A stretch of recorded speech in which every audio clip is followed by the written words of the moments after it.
ఓం నమః శివాయ. ఓం నమో నారాయణాయ. కర్మ నివారణ నరదృష్టి నివారణ కాళభైరవాయ నమో నమః. ఓం కాళకాలాయ విద్మహే కాళాతీతాయ ధీమహి తన్నో నరదృష్టి నివారణ కాళభైరవ ప్రచోదయాత్. హరి ఓం. మా ఛానల్కి స్వాగతం. చూస్తున్న వీక్షకులకు ప్రేక్షకులకు ప్రియ కాళభైరవ బంధువులకి స్వాగతం పలుకుతూ మమ్మల్ని ఎంతగానో ఆదరిస్తూ ఉండబడినటువంటి ప్రియ సోదర సోదరీమణులకు, సనాతన ధర్మ సంరక్షకులకు, జ్యోతిష్య అభిమానులు అందరికీ కూడా జ్యేష్ఠమాస అమావాస్య సందర్భంగా ఆ మహాదేవుడి యొక్క ఆశీస్సులు, కాలాన్ని శాసింపజేసే శక్తి కాళభైరవుడికి ఉంటుంది కనుక అందరికీ విద్యార్థులకు మంచి విద్య, ఉద్యోగస్తులకు ఉద్యోగము, వ్యాపారస్తులకు జనాకర్షణ, సంపూర్ణమైన వారు ఎవరైతే ఏ వృత్తులు అయితే చేస్తుంటారో అన్ని వృత్తులలో విజయం సాధించాలని కోరుకుంటూ మనసారా కాళభైరవ స్వామి వారిని కోరుకుంటూ ఆశీర్వచనం. 16/6/2025 నుండి 30/6/2025 వరకు పుట్టినటువంటి వారందరికీ కూడా ముందస్తుగా జన్మదిన శుభాకాంక్షలు. గతంలో వివాహం చేసుకున్న వారికి వివాహ వార్షికోత్సవ శుభాకాంక్షలు. ద్వాదశ రాశుల్లో గ్రహ గమనాలు ఒకసారి వీక్షింపచేద్దాం. మేషరాశిలో శుక్ర భగవానుడు సంచార స్థితి, మిథున రాశిలో త్రిగ్రహ కూటమి సంచార స్థితి, రవి బుధులు కలిసి ఉండడం వల్ల బుధాదిత్య రాజయోగము, రవి గురువులు కలిసి ఉండడం వల్ల విపరీతమైనటువంటి ఐశ్వర్య యోగము. సింహరాశిలో కుజ భగవానుడు కేతు భగవానుడు, కుంభరాశిలో రాహు భగవానుడు, మీనరాశిలో శని భగవానుడు. ద్వాదశ రాశుల్లో గ్రహ గమనాలు ఈ విధంగా ఉన్నాయి. సింహరాశి వారికి రాశిలోనే కుజ భగవానుడు, అష్టమంలో శని సంచార స్థితి ఉన్నప్పుడు జ్యేష్ఠమాస బహుళాష్టమి అమావాస్య తిథి సందర్భంగా ఎలాంటి విధి విధానం పాటించడం వలన సకల దోషాలు ఎలా తొలగించుకొని ఐశ్వర్యం ఎలా కలగాలో ఈ వీడియోలో సవివరంగా సంపూర్ణంగా తెలుసుకుందాం. సింహరాశిలో ఏ నక్షత్రాలు వస్తాయనగా మఖా నక్షత్రంలో 4 పాదాలు, ఉబ్బా నక్షత్రంలో 4 పాదాలు, ఉత్తరా నక్షత్రంలో 1 పాదం కలిపితే సింహరాశి. రాశాధిపతి రవి భగవానుడు. వీరికి రాశిలోనే కుజుడు సంచారం చేయడం, అక్కడే మరియు కేతుతో కలిసి ఉండడం వల్ల కుజదోష ప్రభావము వలన దూరవాయు ప్రయాణాలు చేసేటప్పుడు ఎన్నో జాగ్రత్తలు అవసరం. మితిమీరిన వేగం పనికిరాదు. అప్పులు ఇవ్వద్దు, అప్పులు తెచ్చుకోవద్దు.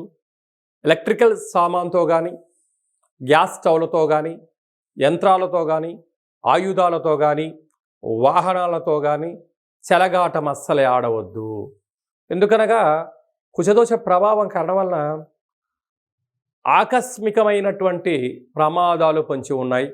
తస్మాత్ జాగ్రత్త. సప్తమంలో రాహు ఉండడం వలన ప్రేమికుల మధ్య స్నేహం చాలా అవసరం. అన్నిటికన్నా భార్యాభర్తల మధ్య నమ్మకం కూడా చాలా అవసరం. ఒక ఉద్యోగము, ఒక వ్యాపారము, పెట్టుబడులు కార్యక్రమం చేసేటప్పుడు ఎన్నో జాగ్రత్తలు కూడా అవసరం. లేకపోతే కొంతకాలం వాయిదా వేసుకున్నా పోయేదైతే ఏమీ లేదు. దీనివల్ల అపోహలు, అనర్థాలు, ధనం పోగొట్టుకొని అనేక రకాలుగా ఇబ్బందులు చెందే పరిస్థితి కూడా పొంచి ఉంది. అష్టమంలో శని భగవానుడు సంచరించడం వలన మీ జన్మ నక్షత్రం రోజున, మంగళవారం రోజున, శనివారం రోజున ముఖ్యమైన పనులు వాయిదా వేసుకోవడం ఉత్తమోత్తమం. అలాగనే డబ్బులు, లావాదేవీలు, రిజిస్ట్రేషన్లకు దూరంగా ఉండడం, దురావాయు జల ప్రయాణాల్లో ఆటంకాలు పొంచి ఉన్నాయి. కనుక ఈ అష్టమి తిథి ఎందున, ఈ అమావాస్య తిథి ఎందున వీలైతే ఇంట్లో కూష్మాండ దీపాన్ని పెట్టి కాళభైరవ స్వామికి స్మరణ ధ్యానము చేయడము, మంగళవారము ఆదివారం పూట నలుపు ఆహారాలు అంటే నల్లటి వంకాయలకు ఆహారంగా దూరంగా ఉండడము, శనివారం పూట తెల్ల నువ్వుల పచ్చడి తినడము, వీలైతే పసుపు రంగు వస్త్రాలు ధరింపచేయడం వలన సకల దోషం తొలగి ఐశ్వర్యము సింహరాశి వారి సొంతం కాబోతుంది. భాగ్యస్థానంలో శుక్రుడు ఉండడం వలన భార్యాభర్తల మధ్య అన్యోన్యత చాలా అవసరం. బహుమతులు ఇచ్చి పుచ్చుకోవడం వలన ఇద్దరిపైన ఒకరిపైన ప్రేమానురాగాలు పెరుగుతాయి.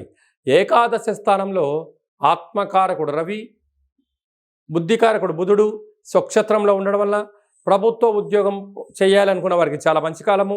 ఉద్యోగంలో ఉండబడే వారికి ప్రమోషను, ట్రాన్స్ఫరు, వారు ఏదైతే అనుకుంటారో అన్నింటి ఆ విజయం సొంతం. అక్కడే దేవగురు బృహస్పతి కూడా ఉండడం వలన భగవంతుడి యొక్క ఆశీస్సులు, మీ కృషి, మీ పట్టుదల వలన రాజసన్మానం, గజ సన్మానం సింహరాశి వారి సొంతం కాబోతుంది. కనుక ప్రభుత్వ ఉద్యోగస్తులు, ప్రైవేట్ రంగాల్లో ఉండబడిన వారు, స్వయంవృత్తులు, సేవా రంగాలు, వ్యాపార కార్యక్రమాలు, వ్యవసాయ సోదరీమణులు ఎంతో జాగ్రత్త వహించాలని చెప్పి జ్యోతిర్విజ్ఞానం తెలియచేస్తుంది. జూన్ మాసంలో ద్వితీయార్థంలో ముఖ్యమైనటువంటి పండుగల గురించి క్లుప్తంగా, సవివరంగా, సంపూర్ణంగా తెలుసుకుందాం. 19వ తారీఖున జ్యేష్ఠమాస బహుళపక్ష అమావాస్య, అక్కడ విశేషంగా ఉత్తరాభాద్ర నక్షత్ర సందర్భంగా, మరియు 25వ తారీఖు 6/2025 జ్యేష్ఠమాస బహుళ అమావాస్య, అక్కడ బుధవారం రావడము, మృగశిర నక్షత్రము, ఆర్ద్ర నక్షత్ర సందర్భంగా మనము వీలైనంత వరకు స్వామివారి యొక్క స్మరణ, ధ్యానము, ఇంట్లో ఒక కూష్మాండ దీపాన్ని లేక నారికేల దీపాన్ని లేకుంటే నింబకుష్మ దీపాన్ని ఏర్పాటు చేసుకొని గతించిన పెద్దవారిని స్మరించి వారి పేరు పైన కాకి పక్షిరాజవారికి కానీ, సునకపు మహారాజు గారికి కానీ, బ్రాహ్మణుడికి కానీ యథాశక్తిగా దానం చేయడం వలన సంపూర్ణంగా కాలాన్ని శాసింపజేసే శక్తి కాలభైరవుడికి ఉంటుంది. కనుక మనం ఏదైతే అనుకుంటున్నామో అన్నింటా విజయం మన సొంతం అవుతుందని చెప్పి గమనించాలి. అలాగే కుదరలేనటువంటి వారందరూ ఈ కింది నెంబర్ సంప్రదించినట్లయితే మీ గోత్రనామాలతో కాళభైరస్వామి యొక్క పూజ, అభిషేకము, హోమము, అలాగా కూష్మాండ దీపాన్ని ఏర్పాటు చేయించి మీకు వీడియో కాల్లో కూడా చూపించడం జరుగుతుందని చెప్పి కూడా గమనించాలి. ఈ వీడియో మీకు నచ్చినట్టయితే లైక్ చేయండి, షేర్ చేయండి, మా ఛానల్ని సబ్స్క్రైబ్ చేసుకోండి. నేను చేస్తున్న ఆధ్యాత్మిక వీడియోలు అందరికన్నా ముందుగా మీరు తెలుసుకోవాలి, చూడాలి అన్నట్లయితే గంట సింబల్ ప్రెస్ చేయండి, పైన ఆల్ అనే బటన్ కూడా ప్రెస్ చేయండి. ఈ భక్తి సమాచారాన్ని భగవద్బంధువులకు, మిత్రులకు, స్నేహితులకు చేరవేయండి. కాళభైరస్వామి ఆశీస్సులు పొందండి.